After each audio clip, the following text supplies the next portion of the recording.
No olvides darle like y suscribirte a nuestro canal. Habían pasado 15 años desde la última vez que puse un pie en mi pueblo natal. Me fui siendo prácticamente un adolescente con más sueños que certezas, y ahora regresaba convertido en un adulto que apenas reconocía las calles donde había crecido.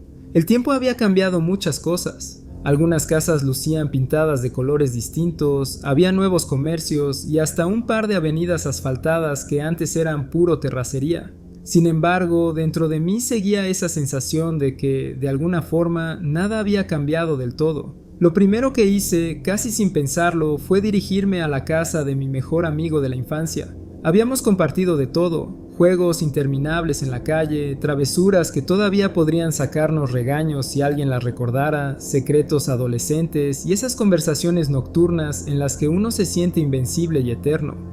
La idea de verlo de nuevo después de tanto tiempo me tenía ansioso, como si volviera a ser ese niño que corría descalzo por el barrio.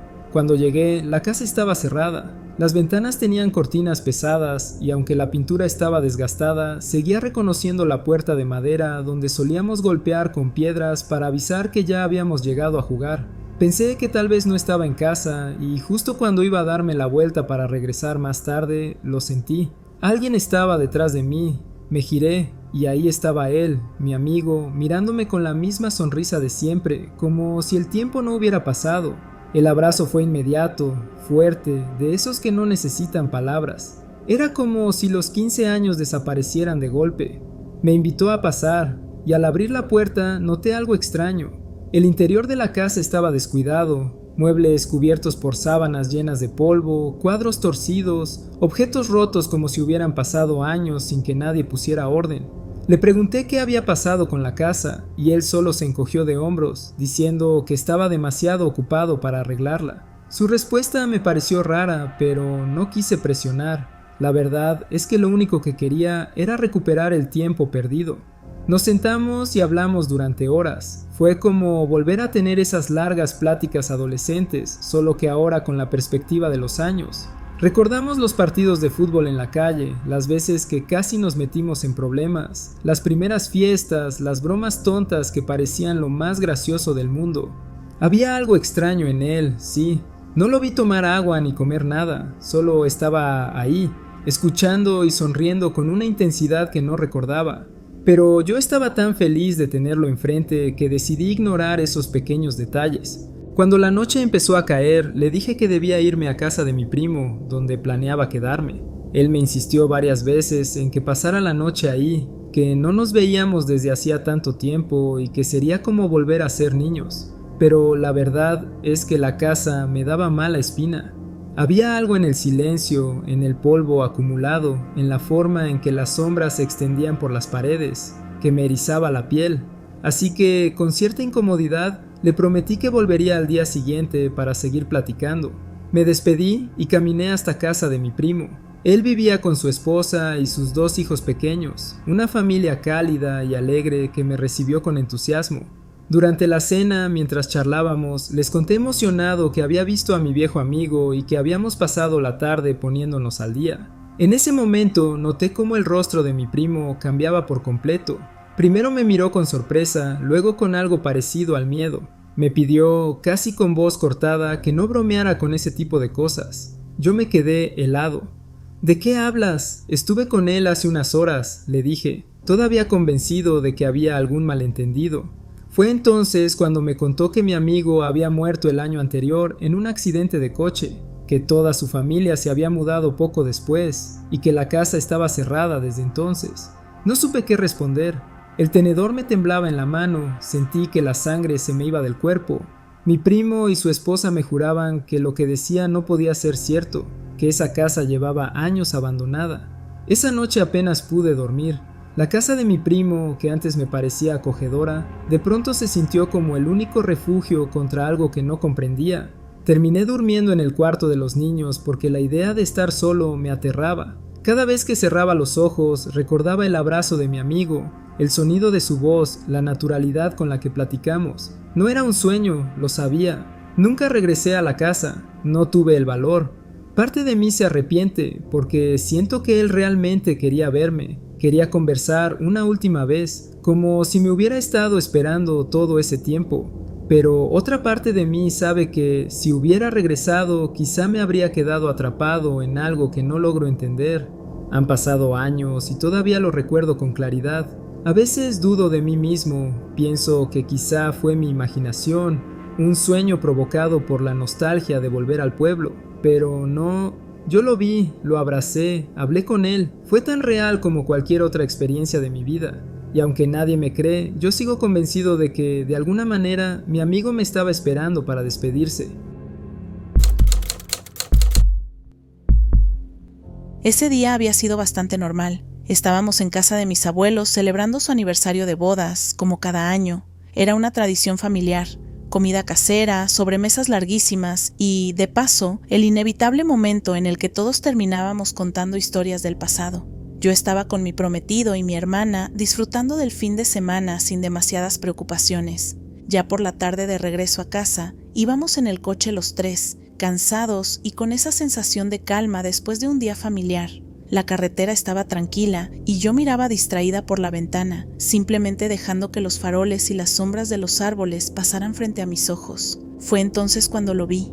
En un estacionamiento frente a una iglesia había un grupo grande de personas, como 20, reunidas. No era raro que la gente se juntara ahí, pero lo extraño fue que al fijarme mejor noté que algo no cuadraba. Una chica, que parecía parte del grupo, estaba en plena acción de caminar. Tenía una pierna levantada, lista para dar el siguiente paso, la falda ondeándole un poco con la brisa, pero estaba completamente congelada. No se movía ni un milímetro. Al principio pensé que mis ojos me estaban engañando, así que miré alrededor, y entonces se me heló la sangre. No era solo ella, era todo el grupo. Todos estaban absolutamente inmóviles, como si alguien hubiera apretado un botón de pausa en la realidad. Un hombre tenía la boca abierta, como si estuviera a punto de decir algo, con la mano en el aire en pleno gesto. Nadie respiraba, nadie parpadeaba, nadie hacía nada. Me enderecé en el asiento y empecé a señalar desesperada. «Oigan, miren eso, están congelados». Mi hermana y mi prometido voltearon a ver, y los dos soltaron un «¿Qué demonios?». Yo, ya medio histérica, saqué mi celular y comencé a grabar. El corazón me latía rapidísimo, porque la escena no tenía ningún sentido. La chica con la pierna levantada seguía ahí, inmóvil, como si llevara horas en esa postura imposible. Giré la cabeza para seguir viéndolos mientras el coche avanzaba, y todavía estaban ahí, petrificados, ni un solo cambio. Era como estar viendo una fotografía en vivo. Y entonces pasó lo más extraño. En un parpadeo, como si alguien hubiera apretado el botón de play, todos comenzaron a moverse otra vez. Sin transición, sin lentitud, simplemente, de la nada, estaban de nuevo hablando, caminando, riendo, como si nada hubiera ocurrido. No dije nada durante un rato, tratando de procesarlo, y el resto del camino fue un silencio raro, cargado. Cuando llegamos a casa, lo primero que hice fue revisar el video, buscando pruebas de lo que habíamos visto. Pero ahí vino el golpe final. En la grabación no había nada fuera de lo normal. La gente nunca estuvo congelada. Todo el grupo se movía con naturalidad, hablando y caminando. Se me hizo un nudo en el estómago. Los tres lo habíamos visto. No podía haber sido una alucinación colectiva. Y sin embargo, el video mostraba lo contrario. Hasta el día de hoy no encuentro una explicación. Fue como si hubiéramos presenciado un error en la simulación, un fallo que solo nosotros alcanzamos a notar. Pero lo que me deja peor es que la cámara, supuestamente un testigo imparcial, nos negó la evidencia. Me quedé con la duda de si realmente vivimos un quiebre en la realidad o si algo más grande decidió corregir lo que habíamos visto antes de que pudiéramos demostrarlo.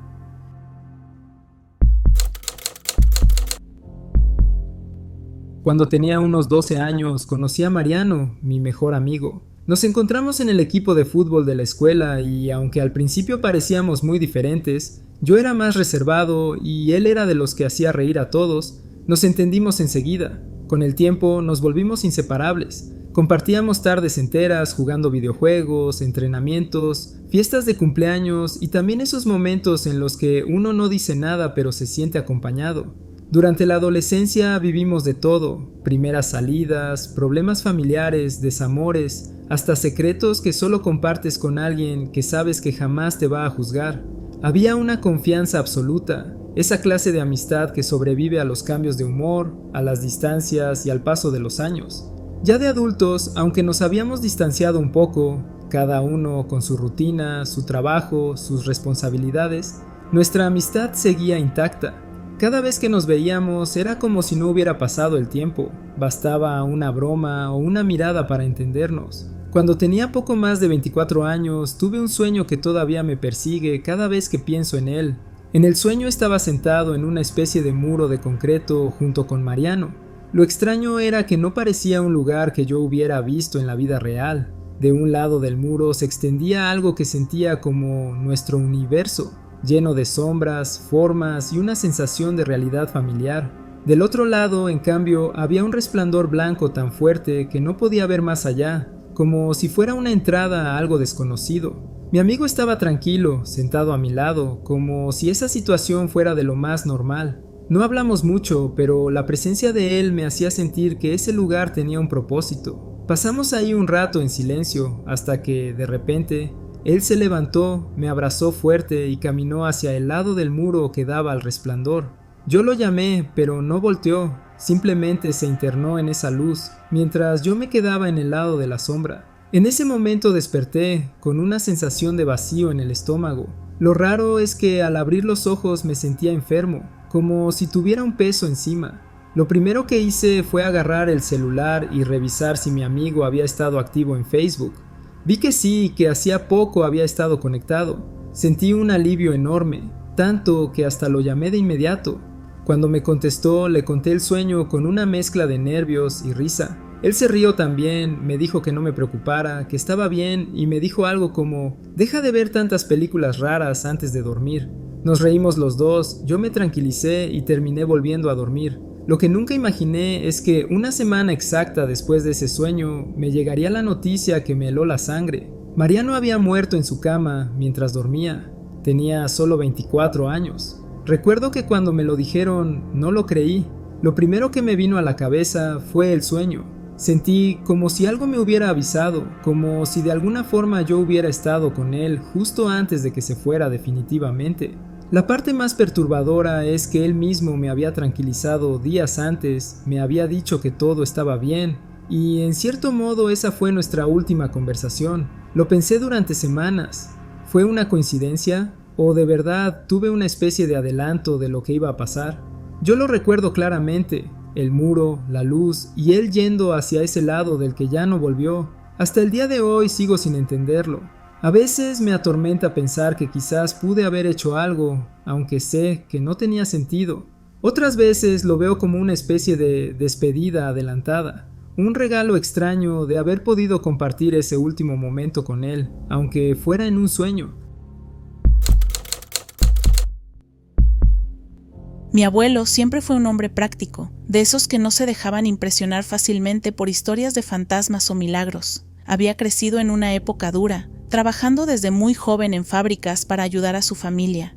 Cuando yo era niña y me sentaban a escuchar sus relatos, lo hacía con la convicción de que cada palabra que decía estaba medida, sin adornos ni exageraciones. Por eso, la historia que más me impresionó de todas fue la que vivió en la fábrica de jabón, porque era una de las pocas veces en que lo vi aceptar que había algo más allá de lo explicable. Él trabajaba en una fundición de jabón, un lugar enorme, sofocante, donde los vapores calientes impregnaban la ropa y la piel. Pasaba horas de pie frente a enormes cubas de jabón fundido, cuidando que las máquinas siguieran funcionando sin problemas. Aquella mañana, mientras reparaba una plataforma metálica junto a un compañero, se encontraba justo sobre una de esas enormes cubas. El calor era tan intenso que sentían como si el aire mismo quemara los pulmones. Fue entonces cuando escuchó una voz, clara, fuerte, casi urgente. ¡Edmundo! Mi abuelo se giró de inmediato, sorprendido, pero no había nadie detrás de él. Aquello lo desconcertó, porque en esa sección de la fábrica solo estaban él y su compañero, y ambos sabían que las normas de seguridad eran estrictas. Nadie más debía entrar allí durante una reparación. Intentó sacudir la sensación, pero segundos después, la voz volvió, esta vez más insistente, con un tono casi desesperado. «Edmundo, ven aquí». Se quedó helado.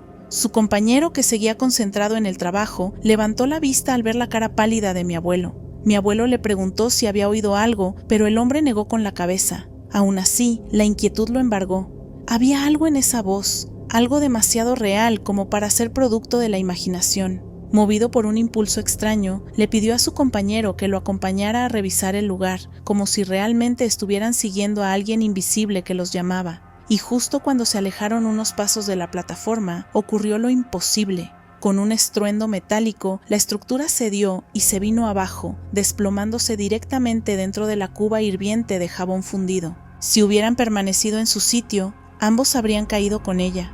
La muerte habría sido inmediata y terrible. Se quedaron paralizados, mirando cómo el metal retorcido se hundía en la masa burbujeante, liberando un olor sofocante. Mi abuelo no podía apartar de su mente esa voz. ¿Quién lo había llamado? ¿Cómo sabía que debía apartarse justo en ese momento? Los supervisores llegaron alarmados, pensando que los dos hombres habían caído en la cuba. Cuando los vieron vivos, con el rostro desencajado, no podían creerlo. Se revisaron los registros, se preguntó a los demás trabajadores. Nadie había entrado en esa zona, nadie había pronunciado su nombre, y sin embargo, aquella voz seguía resonando en su cabeza. Con los años, mi abuelo contó esa historia solo en ocasiones especiales. Nunca la adornó, nunca cambió un detalle, solo decía que alguien lo había salvado, aunque nunca supo quién ni cómo. Algunos en la familia bromeaban diciendo que había sido un ángel guardián, otros pensaban en la voz de algún familiar ya fallecido. Él simplemente respondía: «No sé quién fue, pero si no me hubiera llamado, hoy no estaría aquí».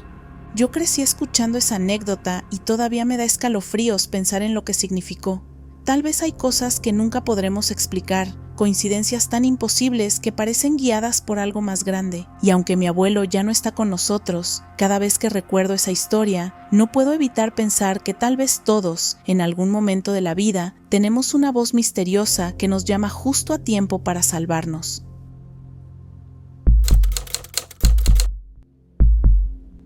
Recuerdo claramente cuando mi esposa y yo compramos aquel escritorio, hace ya más de 16 o 17 años. No era un simple mueble, era el tipo de pieza que se convierte en el centro de una habitación, un objeto que uno siente que va a durar toda la vida.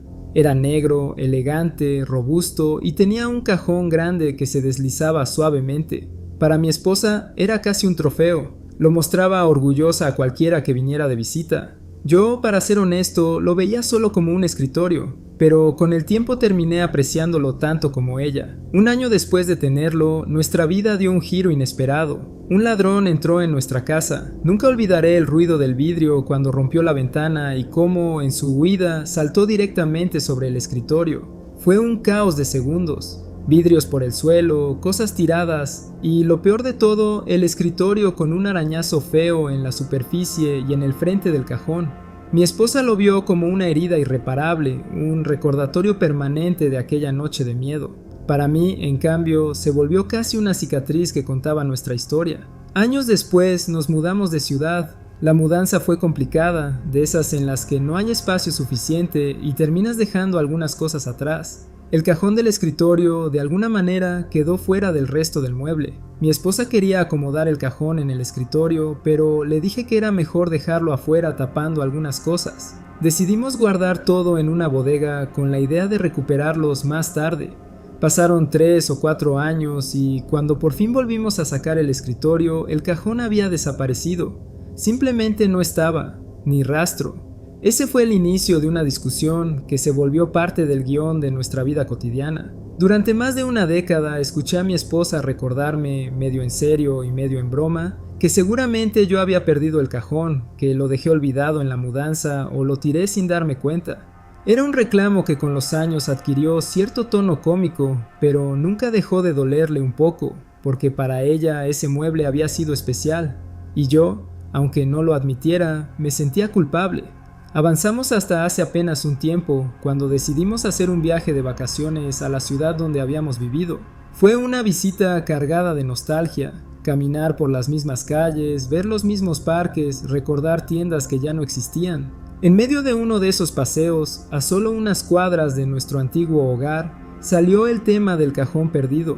Yo puse los ojos en blanco y le pedí que lo dejara ya, que después de 12 años era ridículo seguir hablando de eso. Y fue entonces cuando sucedió algo que nos dejó congelados. Apenas un minuto después, apoyado contra la pared de un edificio de departamentos, estaba un cajón negro. Aquí es común que la gente deje los muebles que ya no quiere en la calle, para que cualquiera pueda llevárselos. Pero este cajón era idéntico al nuestro.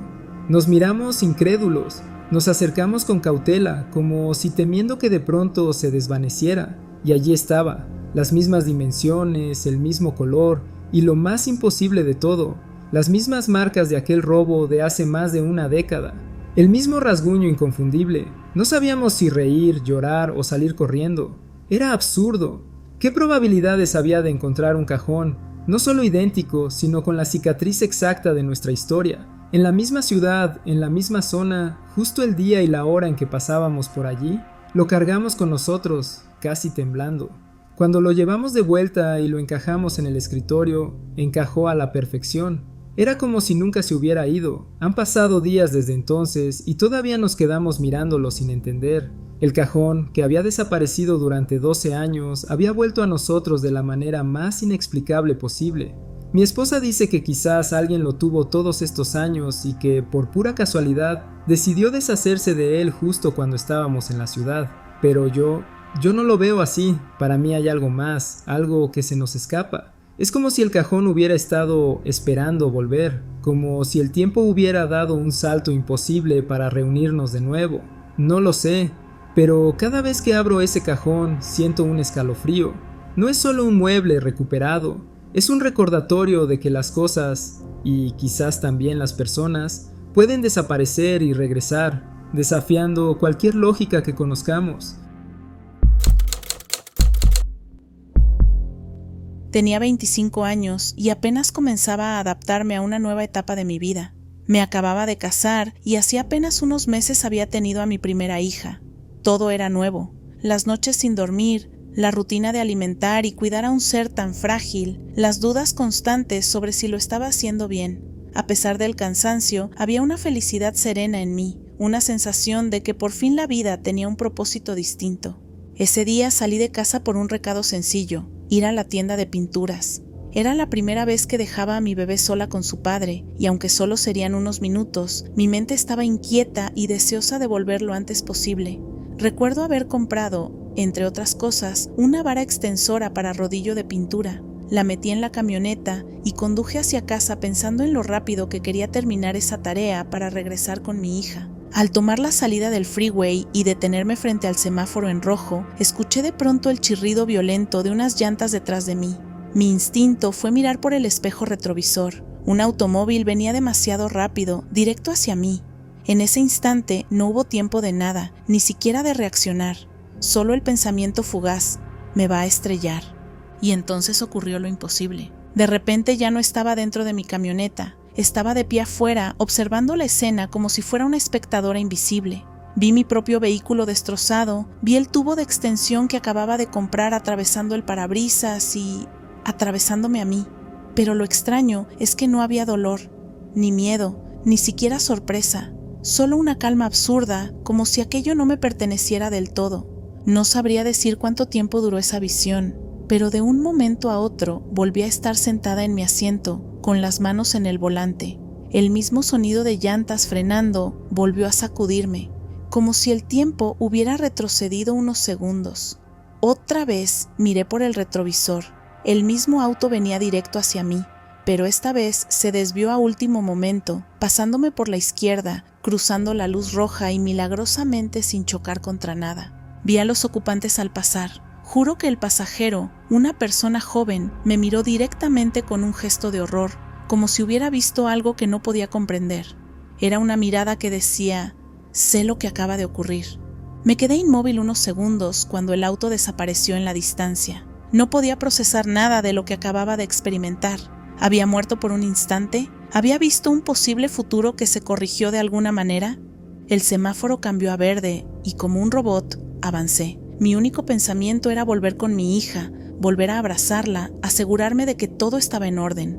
No quise detenerme a analizarlo demasiado en el momento, solo quería llegar a casa. Con el paso de los días, esa experiencia comenzó a darme vueltas en la cabeza.